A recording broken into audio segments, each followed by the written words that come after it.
Mis queridos amigos y hermanos, sean todos bienvenidos en el nombre de nuestro Señor Jesucristo a una nueva edición de su comentario al texto bíblico sobre el cual la lección de la escuela sabática está basada. Y para nosotros es sencillamente un privilegio, y aún el día de hoy más, tener la oportunidad dada del cielo de comentar un pasaje bíblico tan maravilloso como es Efesios capítulo número 2, versículos 1 hasta el versículo número 10, como parte de la cuarta lección que lleva como título ¿Cómo nos rescata Dios?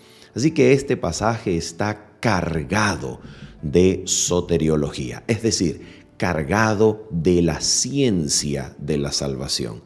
¿Cómo opera la salvación en los seres humanos por medio de la gracia de nuestro Señor Jesucristo, dado al mundo, no prestado, sino dado al mundo de parte del Padre de Gloria, nuestro Padre Celestial? Así que quédese con nosotros, vamos a orar y de inmediato comentamos, como dijimos, el texto bíblico pertinente a la lección número 4. Lección número 4. ¿Cómo nos rescata Dios? Vamos entonces a orar y en el nombre del Señor estaremos comentando nuestro texto. Efesios 2, 1 al 10. Oramos juntos. Nuestro Padre bendito y santo, en el nombre preciosísimo de Cristo Jesús, queremos, Padre bueno, solicitarte que por la fe en Cristo, por tu amor y lealtad infinita, Señor, por tu inmensa misericordia, Padre, tomes nuestras débiles miradas y en el nombre de Jesucristo, Señor, eleves nuestras miradas para contemplar a Cristo en la hermosura de su santidad, lleno de gracia, Señor, sublime Salvador de los hombres. Por favor, Padre, muéstranos a Cristo. Enséñanos su trabajo, su obra, Señor, en el nombre santísimo y precioso de Cristo Jesús lo pedimos. Amén, Señor. Amén. Muy bien, mis amigos, vamos entonces de inmediato a comentar nuestro texto, que es Efesios capítulo número 2, versículo 1 hasta el versículo número 10, y comenzamos leyendo el versículo número 1. El versículo número 1, según la versión Reina Valera de 1960, dice de la siguiente manera. Voy a resaltar aquí. Dice así: y Él os dio vida a vosotros, cuando estabais muertos en vuestros delitos y pecados. En primer lugar, lo que nos gustaría resaltar es que esta frase que aparece aquí, antes de esa primera coma, no aparece en la forma en la cual el texto griego está escrito. ¿Por qué no aparece? Porque esta frase es la frase que aparece en el versículo número 5, que está aquí. Nos dio vida juntamente con Cristo. La forma en la cual el texto griego está escrito es una estructura que está constituida por oraciones o cláusulas, mejor dicho, todo este discurso, desde el versículo número 1 hasta el versículo número 5, primera parte, todo el texto griego está constituido por oraciones o cláusulas dependientes. Estas cláusulas dependientes tienen como finalidad, tienen como función constituir el escenario, formar el escenario donde la acción divina va a actuar y va a intervenir. Todas estas cláusulas dependientes están formadas por, atención, verbos participios que tienen sencillamente la función de dar la circunstancia, crear el trasfondo, donde el evento que va a ser descrito como un verbo conjugado, un verbo finito, no participio, sino un verbo que va a estar allí en aoristo, en el tiempo pasado, que va a aparecer por primera vez en el versículo número 5. Toda esta cadena entonces de participio y cláusulas dependientes sencillamente forman el trasfondo. Por ejemplo, vamos a dar un ejemplo. Es como si yo les dijera algo como esto. Levantándome yo en la mañana, por ejemplo. Levantándome yo de mañana. Oliendo el aire fresco de la mañana, escuchando el sonar o cantar de los pajarillos y aproximándome a la puerta, hasta este momento, en este discurso tal como está construido, yo sencillamente estoy dando las circunstancias. Yo estoy creando el trasfondo, yo estoy poniendo sencillamente el marco en donde sucederá el evento que a continuación voy a describir. Entonces, supongamos que yo digo todo eso, y lo repito, levantándome de mañana, oliendo el aire fresco, escuchando el cantar y sonar de los pajarillos y aproximándome a la ventana, vi de repente un avión que se acercaba a mi casa. Ese es el evento principal.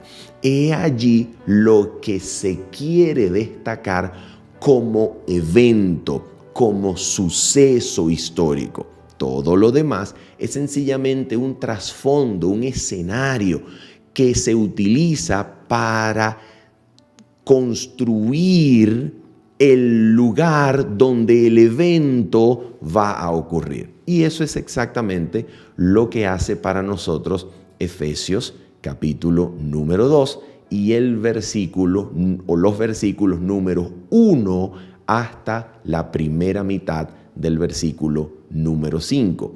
Todo está construido como una cadena de cláusulas dependientes para resaltar el evento decisivo en la historia de la salvación.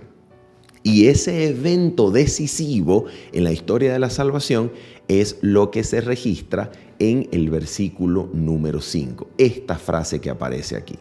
Esta frase que aparece allí resaltada como nos dio vida juntamente con Cristo, que por cierto es una forma verbal que solamente aparece 2 veces en el Nuevo Testamento.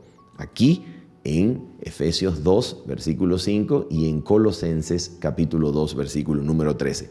Es el verbo vivificar, zoopoieo, el verbo vivificar, hacer vivo ontológicamente, es decir, está constituido por 2 palabras, que es la palabra zoo, que es vida, y poieo, que es hacer, el verbo hacer. Entonces, hacer vivo se traduce como vivificar en Romanos capítulo 8, versículo número 11. Vivificará también vuestros cuerpos mortales, zoopoieo, ¿ok? Hacer vivo. Pero aquí la diferencia es que en Efesios capítulo número 2, versículo número 5 y en Colosenses capítulo 2, versículo número 13, el verbo zoopoieo está precedido por una preposición que es la preposición sin o sun en el idioma griego, que lo que hace es transmitir la idea de que esta acción verbal está sucediendo juntamente. En otras palabras, esta acción verbal está describiendo un suceso, un evento en la historia de la salvación que ocurre principalmente con Cristo, ocurre en Cristo, en la persona de Cristo. Y la partícula o la preposición griega sin lo que hace es unirnos, beneficiarnos, añadirnos a esa acción que está ocurriendo en Cristo, para con Cristo nos une para que eso que ocurre en Cristo haya acontecido, ocurrido también en un sentido para nosotros. Es exactamente lo que el apóstol Pablo, por ejemplo, hace con el verbo crucificar. Por ejemplo, en Romanos capítulo número 6 se utiliza el verbo crucificar, estauró, el verbo crucificar, con la preposición griega sin, para que se transforme en sinestauró, que quiere decir crucificados juntamente con Cristo. Es decir, nosotros, los que creemos en Cristo, experimentamos una crucifixión en la misma cruz de Cristo. De manera que en el día en que Cristo estaba siendo crucificado, nosotros ahora por la fe somos contados juntamente con Cristo para ser crucificados juntamente con Él. Eso es exactamente lo mismo que nos va a describir el pasaje en cuestión. Y es exactamente lo que nosotros vamos a intentar ver como parte de ese evento histórico determinante en la historia de la salvación que está descrito en el versículo número 5 como nos dio vida juntamente con Cristo. ¿Qué quiere decir eso? Que nos dio vida juntamente con Cristo. Para entenderlo, entonces, nosotros necesitamos nuevamente comenzar a leer el texto bíblico, habiendo ya hecho esa aclaración. Y el texto bíblico, entonces, dijimos que no contiene esta frase en el idioma griego.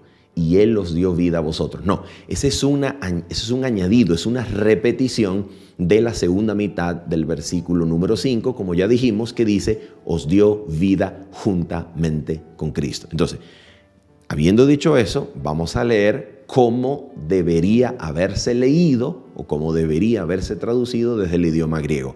Como una cadena de participios, una cadena de cláusulas dependientes que sencillamente crean el trasfondo y escenario para ese momento glorioso en la historia de la salvación, que es la intervención del Padre de Gloria en la persona de su Hijo y por medio, a través de la persona de su Hijo, para dar vida. Vamos a ver entonces más adelante de qué se trata. Vamos entonces a mirar la cadena de cláusulas dependientes. La cadena de cláusulas dependientes dice entonces lo siguiente. Dice en el griego, estando muertos, estando vosotros, utiliza el apóstol Pablo el pronombre griego vosotros, que en primer lugar, como ya hemos dicho, desde el capítulo número 1, versículos 13 en adelante, se puede entender como refiriéndose principalmente o en primer lugar a los gentiles. Cuando Pablo utiliza vosotros en Efesios se está refiriendo a los gentiles, y cuando utiliza nosotros se está refiriendo al pueblo de Israel, a los judíos, definidos en el capítulo número 1 como aquellos que primeramente esperaban en Cristo. Entonces vamos a seguir leyendo a ver lo que dice aquí. Entonces, estando nosotros muertos en delitos y pecados, en los cuales anduvisteis en otro tiempo, siguiendo la corriente de este mundo, conforme al príncipe de la potestad del aire, el espíritu que ahora opera en los hijos de desobediencia. Vamos entonces a hacer una pausa y vamos a tratar de interpretar lo que aquí se nos dice. En primer lugar, mis queridos amigos y hermanos, hay que tomar las palabras del apóstol Pablo con seriedad. El apóstol Pablo está escribiendo inspirado por el Espíritu de Dios. Así que el apóstol Pablo sabe, el apóstol Pablo conoce de lo que se trata su discurso. Es un hombre que escribe guiado con el pensamiento guiado por el Espíritu de Dios, así que no está sencillamente hermoseando con palabras bonitas o palabras complicadas lo que él nos está diciendo. En realidad, el apóstol Pablo quiere decir lo que está diciendo. ¿Y qué es lo que el apóstol Pablo está diciendo?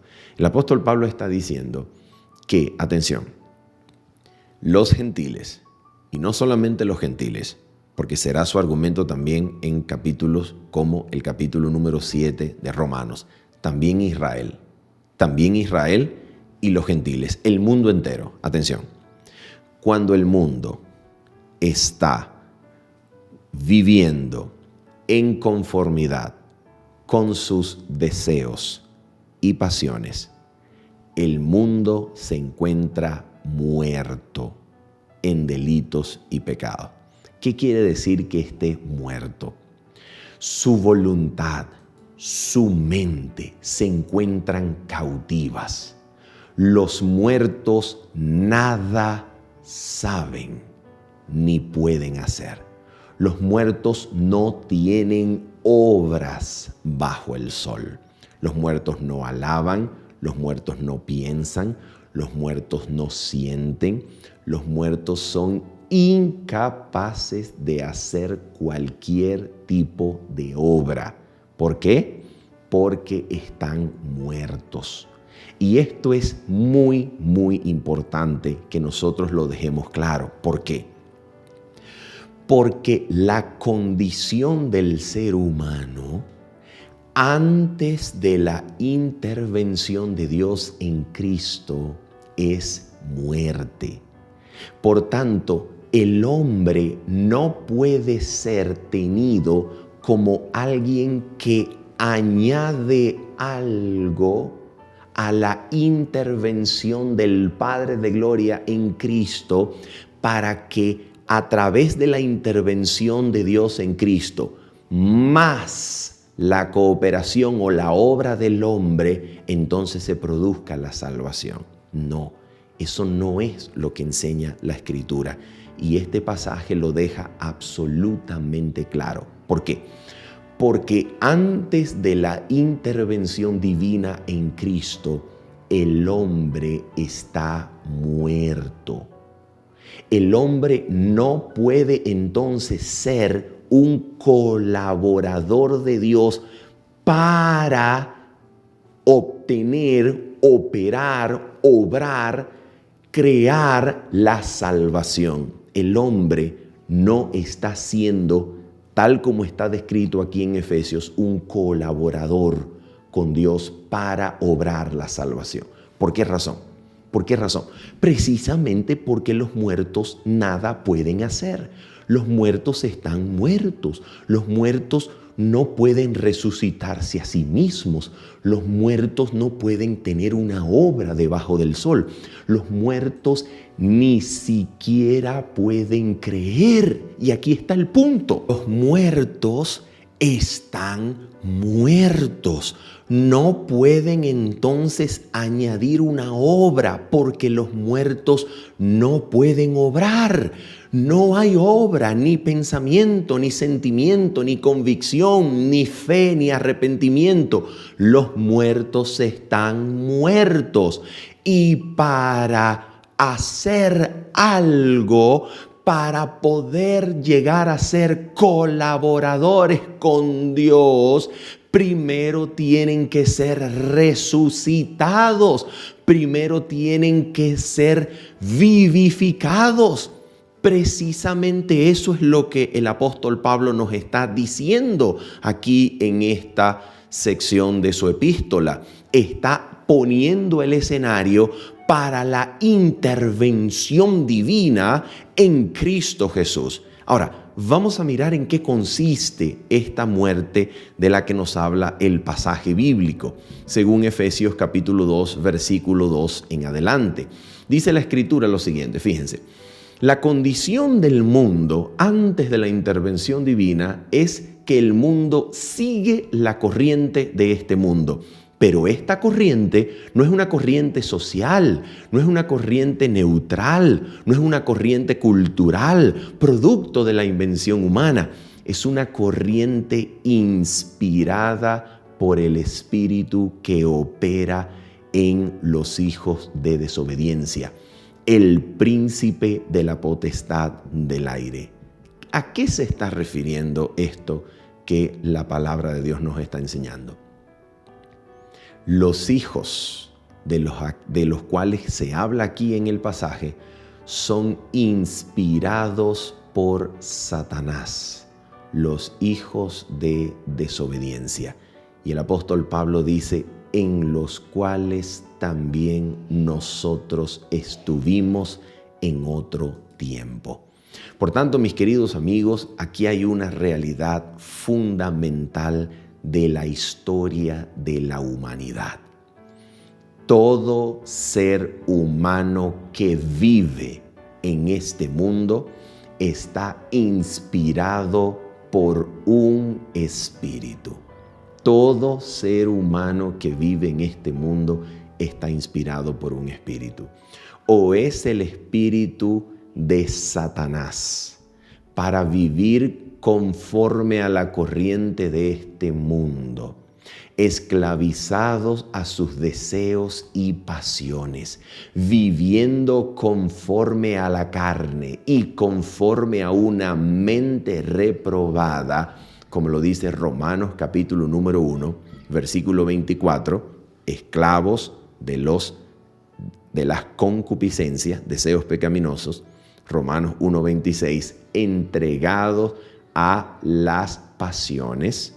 Y versículo 28, también de Romanos 1, entregados a una mente reprobada. Es decir, el hombre vive, según Romanos capítulo número 1, entregado al reino de sus deseos pecaminosos, entregado al reino de sus pasiones y entregado al reino de una mente reprobada para hacer lo que no conviene.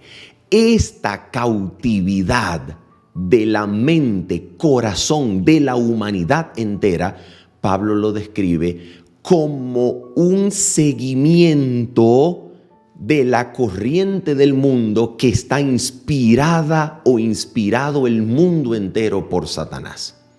Entonces, toda persona que vive en este mundo, antes de ceder ante la llamada de la gracia, antes de ceder a la gracia de Dios en Cristo, vive inspirado por el espíritu de Satanás. No hay término medio aquí. O el ser humano vive inspirado por el Espíritu de Dios para hacer la voluntad del Espíritu, o el ser humano vive inspirado por el Espíritu de Satanás para hacer y vivir en conformidad con los deseos de la carne. Y esto es demasiado importante. ¿Por qué razón? Porque el problema de la humanidad no es un problema que se resuelve con algún tipo de coaching, con algún tipo de entrenamiento ontológico, con un tipo de ayuda e intervención psicológica, psiquiátrica. El problema de la humanidad es un problema realmente espiritual. La voluntad, la mente y el corazón, los deseos y pasiones, la mente es absolutamente movida, inspirada, cautiva, muerta, sepultada, nada más y nada menos que siendo guiada por Satanás, como si fuese un cortejo fúnebre detrás del carro satánico que los dirige cautivos hacia la muerte eterna. Esto es terrible. En otras palabras, no es un problema que se resuelve con autoayuda, con algún tipo de educación, con mejoramiento. Mis queridos amigos, lo que el ser humano necesita es una liberación del dominio de todas sus facultades por medio de Satanás. El ser humano necesita una intervención divina para ser librado, para ser rescatado por medio de Jesucristo. Y eso es exactamente lo que nos dice el versículo número 3. Vamos a proyectar el versículo número 3, donde se nos dice precisamente eso. Entre los cuales también todos nosotros vivimos. Aquí Pablo se incluye a él, incluye a sus contemporáneos judíos, a sus compatriotas, miembros del pueblo de Israel, y dice que también ellos en otro tiempo vivieron conforme a los deseos de nuestra carne, haciendo la voluntad de la carne y de los pensamientos. Y ahora atención con este texto, dice, y éramos por naturaleza hijos de ira, lo mismo que los demás. En primer lugar, lo que nosotros quisiéramos decir de este texto es lo siguiente. El apóstol Pablo no está hablando aquí cuando dice, y éramos por naturaleza. El apóstol Pablo no está hablando de la naturaleza pecaminosa. Eso que dice éramos por naturaleza es sencillamente que el apóstol Pablo está poniendo en una misma condición a los hijos descendientes naturales de Abraham, es decir, a los judíos. Los está poniendo a ellos, a los judíos, en la misma situación que ha descrito acerca de los gentiles. Por eso el apóstol Pablo en este versículo dice, entre los cuales, recuerda, estos cuales han sido descritos con el pronombre vosotros, y erais, y ahora el apóstol Pablo dice, entre los cuales también nosotros.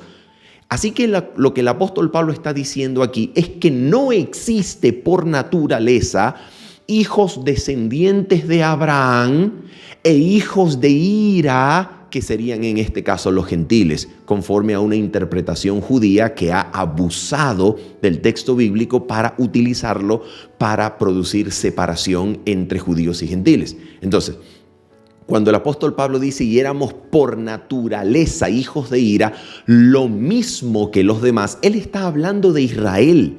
Él está diciendo que Israel también tenía parte en la condición que ha descrito acerca de los gentiles. El apóstol Pablo no está hablando de un estado llamado naturaleza pecaminosa que nos hace merecedores de la ira de Dios. El apóstol Pablo no está hablando de eso. Absolutamente no. Él acaba de incluirse a sí mismo y a sus compatriotas judíos en la misma suerte de los gentiles. Y al decir por naturaleza, elimina la posibilidad de que haya hijos biológicos, hijos naturales de Abraham, y otras cosas, otro tipo de seres humanos llamados gentiles. No. En Cristo Él ha anulado esa división. Y es exactamente lo que va a hacer a partir del versículo número 11 de Efesios capítulo número 2. Así que lo que Él está diciendo aquí es que nosotros los hebreos, nosotros los judíos, nosotros los israelitas, también tenemos parte con la situación de los gentiles, en la cual tanto judíos como gentiles han mostrado estar muertos en delitos y pecados. Y por causa de esa situación se les puede llamar a ellos también, a los israelitas, hijos de ira, lo mismo que los demás. En pocas palabras, no hay acepción de personas. Lo que diría Romanos capítulo número 3, como no hay acepción de personas, pues todos están bajo el juicio de Dios. O Romanos 3:23, por cuanto todos pecaron y están destituidos de la gloria de Dios. En pocas palabras, judíos y gentiles, todos participan de la misma condición. Por tanto, no hay unos hijos naturales de Abraham, naturalmente herederos del reino, mientras que hay otros que, se les puede llamar hijos de ira. No. Aquí todos están en un mismo lugar. Todos están en una misma condición. Y es de eso que el apóstol Pablo está hablando. Ahora vamos a mirar entonces la intervención divina. Esto es lo más importante del pasaje. La intervención divina a partir del versículo número 4. Atención. Dijimos que la intervención divina está aquí, en el verbo aoristo, que se utiliza dar vida juntamente con, y este verbo es la primera cláusula independiente de todo este discurso rodeado por cláusulas dependientes. Aquí está la intervención. La intervención entonces aún es presentada, aún es escenificada, aún es contextualizada de la siguiente manera. Versículo número 4. Pero Dios, dice el texto, que es rico en misericordia, siendo rico, dice el verbo griego, siendo rico en misericordia. Esto es un testimonio de que todavía estamos en la escena, todavía estamos en la escenificación, todavía estamos en el trasfondo, todavía no se ha introducido la intervención divina. Y ahora dice, pero Dios, siendo rico en misericordia, por su gran amor con que nos amó, aún estando nosotros muertos, aquí está, aún estando nosotros muertos en pecados. Y aquí hay algo muy, muy interesante. La palabra pecados que aparece aquí, resaltada en pantalla, es la traducción de la palabra griega paraptoma. ¿Cuál es la diferencia entre la palabra griega paraptoma y la palabra griega hamartía, pecado?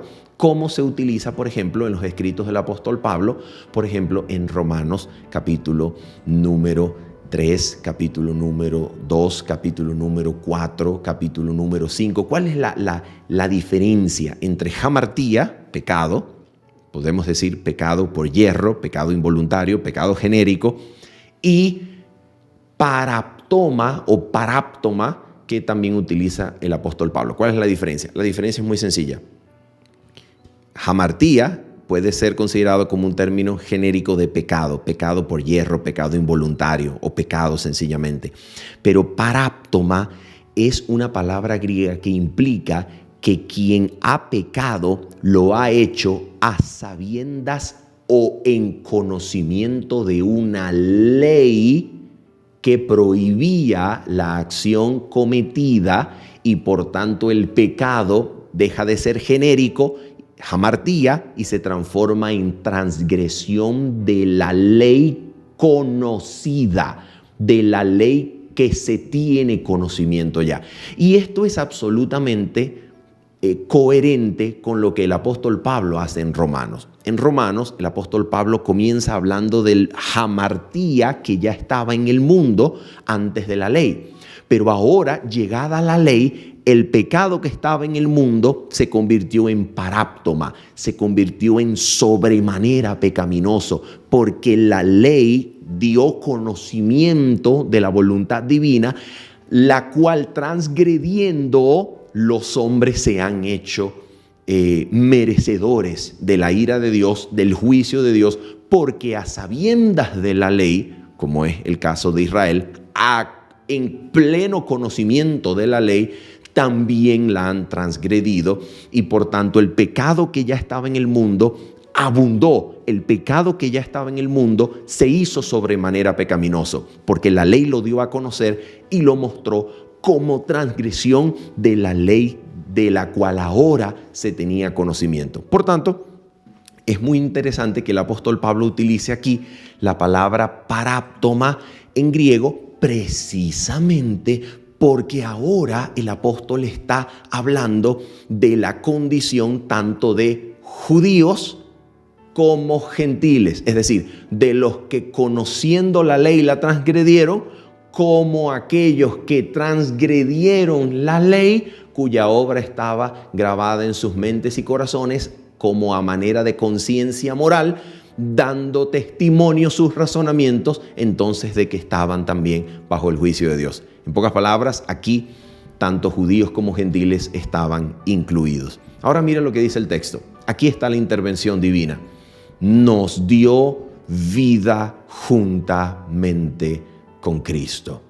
Por gracia sois salvos. ¿Qué quiere decir esta intervención divina? Mira lo que quiere decir. Para tener idea de lo que esto significa, necesitamos prestar atención a lo que dice el versículo número 6. Fíjate esto. Mira cómo, por favor, esta palabra que está resaltada en pantalla, vamos a resaltarla, juntamente con Cristo, ¿ok? Y ahora mira esta también, juntamente con Él, ¿ok?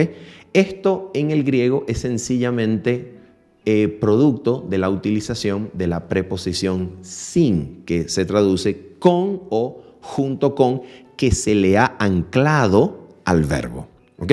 Es decir, esta resurrección, sencillamente la palabra anargeo, el verbo griego anargeo, que es resucitar, se le añade la preposición griega sin y se transforma en sinergeo o sinanargeo.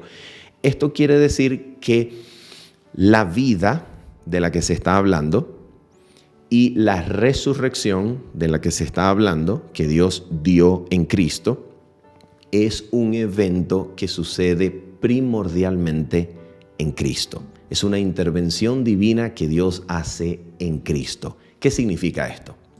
Significa, mis queridos hermanos, y es exactamente de lo que estaba hablando el capítulo número 1 de Efesios, versículo 19 al versículo 22, significa que en Cristo Dios derramó toda su gracia al mundo. En Cristo Dios dio el don del cielo para el mundo. No lo dio para los que creían, ni lo dio solamente para los que llegarían a creer. ¿Por qué razón? Porque aquí la humanidad, antes de esta intervención, recordemos, ha sido descrita como estando muerta en delitos y pecados. Y los muertos nada pueden hacer porque están muertos. Lo que esto está diciendo es que cuando Dios apareció en Cristo, Dios entonces rodeó al mundo con una atmósfera de gracia, una atmósfera vivificante. Quiere decir que cuando Dios se encarnó en Cristo, la humanidad toda en Cristo fue devuelta al favor divino, fue devuelta a la vida de Dios. ¿Para qué? Para que su conciencia ahora pueda responder a la invitación de la gracia, al llamado de la gracia, a la palabra de la reconciliación. Esto quiere decir que Dios en Cristo tomó, consideró representada a la raza. Y cuando Cristo fue resucitado de los muertos y fue sentado a la diestra del trono celestial, el cielo le dio la bienvenida a la humanidad representada en Cristo. En pocas palabras, en la cruz, la humanidad fue contada en Cristo, no tomándoles en cuenta el pecado a los hombres, no tomándoles en cuenta a los hombres sus pecados. ¿Por qué? Porque en Cristo la humanidad estaba siendo representada y tomada en la cruz, para que cuando Dios condenó el pecado en Cristo, Dios le estaba dando muerte a la humanidad representada en Cristo. Por eso el apóstol Pablo dice que si uno murió por todos, entonces todos murieron. ¿Te das cuenta? Todos, la humanidad representada en Cristo, estaba muriendo en la cruz, para que cuando Cristo saliera de la tumba, la humanidad representada en Cristo fuese restaurada, devuelta al favor de Dios, para que ahora en Cristo la humanidad tenga acceso a la vida de Dios. La humanidad pueda ser vivificada por la vida que viene de Dios. Por tanto, la única razón por la cual un ser humano, al oír la palabra de Dios, al oír el Evangelio, la única razón por la cual el ser humano puede responder ante la invitación de la gracia, puede responder ante el Evangelio, puede responder ante la palabra de la reconciliación, es porque Dios en Cristo ha vivificado la conciencia que estaba muerta en delitos y pecados. La conciencia que ni siquiera podía responder a la invitación del Espíritu, a la voz del Espíritu. La conciencia que no puede ni siquiera responder porque está muerta. Esa conciencia en Cristo ha sido vivificada. ¿Qué significa esto? ¿Cuál es la aplicación práctica de todo esto?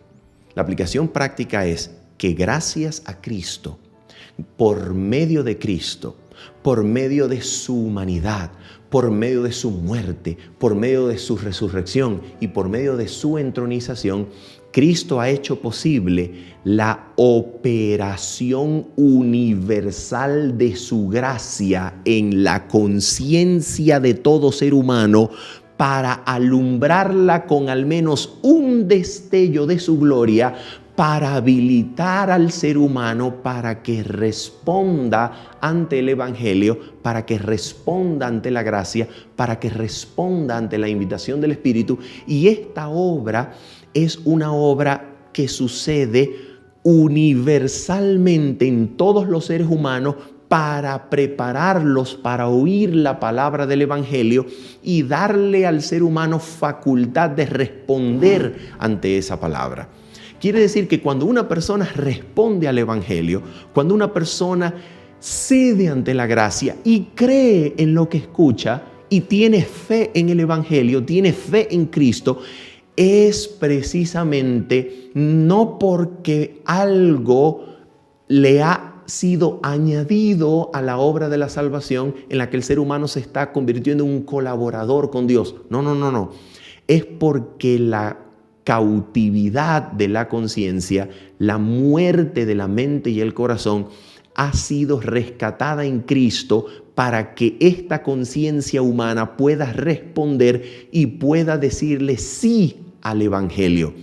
De tal manera que la fe entonces, la respuesta ante la gracia, también es un don de Cristo, también es un don que viene del cielo. Y cuando el hombre conscientemente responde ante el Espíritu y ahora responde ante la gracia, cediendo ante ella y conscientemente diciéndole sí a la obra del Espíritu Santo, entonces ahora la fe en Cristo se transforma en un principio de acción, en un principio vital, en una fe que obra, de manera que ahora quien responde al Evangelio ahora puede ser considerado un colaborador porque habiendo cedido, ha despertado en su conciencia y habiendo cedido al Espíritu Santo, ha creído en el Evangelio y habiendo creído en el Evangelio, ahora es participante de una fe que obra y así entonces el hombre puede ser considerado como un colaborador, pero no antes. No antes de responder, no antes de la intervención divina. Por tanto, la salvación es un don que viene puramente del cielo. Es un don de Dios. La salvación, como esta intervención divina en Cristo para dar vida, es una operación absoluta y totalmente de gracia. Por esa razón, atención, cuando Cristo habló con Nicodemo, recuerdan ustedes aquella entrevista nocturna que Jesús tuvo con Nicodemo, por esa razón Jesucristo le dijo a Nicodemo que el hombre debe primero nacer de lo alto para poder ver el reino de los cielos. En pocas palabras, de verdad te digo que a menos que el hombre naciere de nuevo, no podrá ver el reino de los cielos. ¿Qué significa ver el reino de los cielos? En el deseado de toda la gente, Elena de White dice que es la apreciación de las cosas espirituales. Para que el hombre pueda apreciar las cosas espirituales, debe primero volver a nacer, debe primero recibir vida de lo alto para que pueda apreciar las cosas celestiales y poder responder ante ellas. ¿Por qué? Porque el hombre natural no percibe las cosas que son del Espíritu de Dios, no puede responder ante ellas. ¿Por qué? Porque está muerto. Entonces, la intervención divina aquí que se describe entonces es una intervención que precede a la fe. Es una intervención que anticipa a la fe. Es una intervención en Cristo en la cual Dios hace posible que todo ser humano pueda ser iluminado por un rayo de luz de Cristo y así pueda ser habilitado para responder ante su gracia, ante el Evangelio. Por esa razón, el texto bíblico continúa diciendo lo siguiente. Vamos a mirar cómo continúa el texto bíblico hablándonos en el versículo número 7. Escucha esto. Dice así. Recuerda, el versículo 6 nos ha dicho que en Cristo Jesús nosotros hemos sido sentados en los lugares celestiales, y esto significa que en la persona de su Hijo la humanidad ha sido abrazada, ha sido recibida de vuelta al favor divino en Cristo. Cristo está sentado allí como precursor nuestro. Habiéndose sentado, el cielo ha abrazado a la humanidad, de manera que todo aquel que cree en Cristo ahora puede estar absolutamente seguro de que tiene siempre aceptación, porque esta aceptación ya se le concedió al ser humano en el día en que en Cristo la humanidad fue sentada juntamente con Él en los lugares celestiales. Para que una persona no tenga que preguntarse, ¿será que Dios me va a aceptar? ¿Será que Dios me va a perdonar? No. Porque esta aceptación fue ya concedida a la humanidad en Cristo cuando Cristo fue resucitado y fue ascendido a los lugares celestiales, entronizado al lado de su Padre. Ahora mira lo que dice el texto aquí. Para mostrar en los siglos venideros, este es el propósito cósmico, el propósito del gran conflicto de los siglos de la salvación. Para mostrar en los siglos venideros las abundantes riquezas de su gracia en su bondad para con nosotros en Cristo Jesús. ¿Para qué Dios ha operado la salvación? ¿Para qué Dios nos ha dado vida y para qué nos ha habilitado para responder ante su gracia y nos ha resucitado de esta muerte de nuestras facultades totalmente poseídas y tomadas por Satanás, para darnos ahora vida, para salvarnos en Cristo? ¿Para qué lo ha hecho? Lo ha hecho precisamente para mostrar delante de todo el universo cuán rica es su gracia, cuán abundante es su gracia para con nosotros, para mostrar su justicia delante de los habitantes del universo, para mostrar su bondad, de tal manera que el conflicto pueda estar decidido, de tal manera que los habitantes del universo puedan convencerse del carácter de Dios en su forma de tratar con la rebelión y el pecado. La salvación de la humanidad sirve al más sublime propósito de mostrar la justicia de Dios para el universo entero. Por medio del plan de la salvación de la humanidad, Dios muestra su carácter delante de todo el universo y así exhibe su gracia. De manera que nosotros somos instrumentos en las manos de Dios para mostrar su justicia ante el universo. Y ahora vamos a finalizar con Efesios 2, versículo número 8 hasta el versículo número 9. Y es maravilloso la manera en que esta sección de la epístola termina. Dice la Escritura lo siguiente, escucha esto. Porque por gracia sois salvos por medio de la fe. Atención, por gracia sois salvos, solamente por su gracia, para alabanza de la gloria de su gracia, con la cual nos hizo aceptos en el amado. Y ahora dice, por medio de la fe. Atención, ahora el texto bíblico dice, y esto no de vosotros. Y esto no de vosotros se refiere a todo el evento salvífico, que es por gracia, y también incluye el medio, es decir, la fe. Porque la fe, como dice el versículo, y esto no de vosotros, pues es don de Dios. También la fe que se utiliza para responder ante la obra de Dios, también es un don de Dios. ¿Cómo sabemos esto? Mira, vamos a comprobarlo con un texto del Espíritu de Profecía, ya que aquí está absolutamente claro. Cuando dice, y esto no de vosotros, ese pronombre relativo, y esto, que hace referencia a lo que anteriormente se ha dicho, y esto incluye al hecho de que por gracia somos salvos, y también incluye al medio que es la fe. Y esto no de vosotros. También la fe es un don de Dios. Mira lo que dice, por ejemplo, el libro Fe y Obras en el primer capítulo, y vamos a leer en pantalla lo que se nos dice aquí. Atención, la señora White pregunta de la siguiente manera: me pregunto, ¿de qué manera, fíjate, de qué manera puedo exponer este tema con exactitud? Y ahora mira lo que dice ella. Todo el Señor Jesús imparte, fíjate, el Señor Jesús da como don, escucha, imparte todas las facultades que estaban muertas en delitos y pecados, que no podían responder, pero Él las imparte, Él se las devuelve al ser humano. La intervención divina hace que Cristo le devuelva al ser humano la capacidad de responder, la libertad para responder ante el Evangelio. Eso proviene de Cristo. ¿Te das cuenta? Dice, el Señor Jesús imparte todas las facultades, toda la gracia, toda la contrición. ¿Te das cuenta? La contrición, el arrepentimiento. Todo buen impulso. ¿Te das cuenta?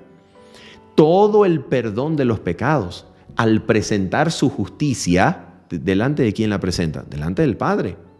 Y obtiene eso delante del Padre. Escucha, para presentar su justicia, para que el hombre, escucha, para que el hombre la haga suya, atención, mediante una fe viva. Y ahora mira lo que dice, la cual también es el don de Dios. ¿Te das cuenta? Incluso la fe, por medio de la cual hacemos nuestra toda la justicia de Cristo, también es un don de Dios. Así que cuando dice, y esto no de vosotros, sino que es don de Dios, también por supuesto incluye la fe, que es el medio por el cual hacemos nuestro todo lo que ha sido dado por Dios en Cristo. ¿Te das cuenta? Nos apropiamos de eso, de aquello que nos ha sido dado por medio de la fe viva. Esa fe viva también es un don de Dios. Por tanto, lo que el ser humano tiene que hacer, en pocas palabras, es ceder. Lo que el ser humano tiene que hacer es, cuando nota la intervención del Espíritu, cuando nota la obra del Espíritu, ceder, decir que sí toda vez y en todo tiempo. Y por esa razón, mis queridos amigos, el texto bíblico continúa diciendo así, con lo cual terminamos. Dice lo siguiente, no por obras, fíjense, no por obras, para que nadie se gloríe. Aquí no hay obras humanas. La salvación, la justificación, la redención es una obra enteramente de Dios en Cristo. Y la respuesta ante esta obra, ante esta invitación, ante el Evangelio, la respuesta de fe también es un don de Dios. Entonces la pregunta es, ¿cuál es la parte humana? La parte humana es ceder ante la gracia. La parte humana es no resistirse ante la gracia. La parte humana es no oponerse ante la obra que por medio del Espíritu Cristo ha ganado y Cristo quiere ejecutar en nosotros.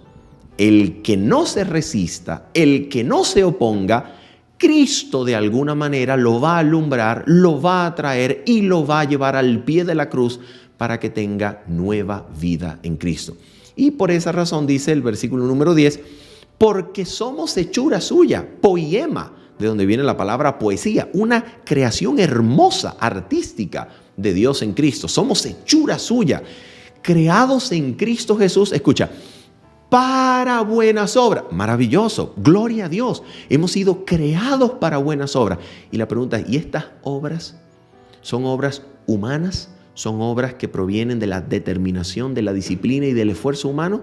No, precisamente por eso el pasaje continúa diciendo, las cuales, es decir, estas obras, las cuales Dios preparó de antemano para que anduviésemos en ella. ¿Qué quiere decir? Que Dios preparó de antemano para que anduviésemos en ella. Que incluso las buenas obras para las cuales hemos sido creados de nuevo en Cristo ya están preparadas también. Por tanto, las obras en las que el creyente habita luego de ser recreado en Cristo es una obra que también recibe de Dios y ante la cual solamente al ceder ante la gracia, Dios lo hará habitar, Dios lo hará caminar en ella. Ya están listas, ya están preparadas. Dios sencillamente a todo aquel que cede lo coloca en ese trayecto, y así entonces el ser humano que siempre cede ante la gracia y continúa cediendo ante la invitación va a habitar en buenas obras, va a caminar por medio de ellas, no por esfuerzo humano, no por diligencia humana, sino sencillamente porque al ceder ante la gracia, Dios hace al ser humano obediente. Dios hace que el ser humano abunde en buenas obras. El que más ame a Cristo hará la mayor suma de bien. ¿Por qué razón? Porque precisamente su gracia opera como un principio de poder, principio vital para que la persona abunde en buenas obras, que sencillamente son resultado natural de ceder ante la gracia, ceder ante la obra del Espíritu, que hace al corazón humano obediente, para habitar en todas esas buenas obras a las que el ser humano es sencillamente puesto allí como si fuese un trayecto, como si fuese un camino, como si fuese un trecho por medio de la obra del Espíritu, en la cual permaneciendo el hombre puede tener la garantía de que será redimido como posesión adquirida para la gloria de Dios. Habiendo dicho esto, mis queridos hermanos, y esperando que usted haya podido ser edificado por medio de las Sagradas Escrituras, en el nombre del Señor nos despedimos en esta hora diciéndoles bendiciones. Nos vemos el día sábado para nuestro comentario en vivo. Que el Señor les bendiga. Bendiciones. Chao, chao.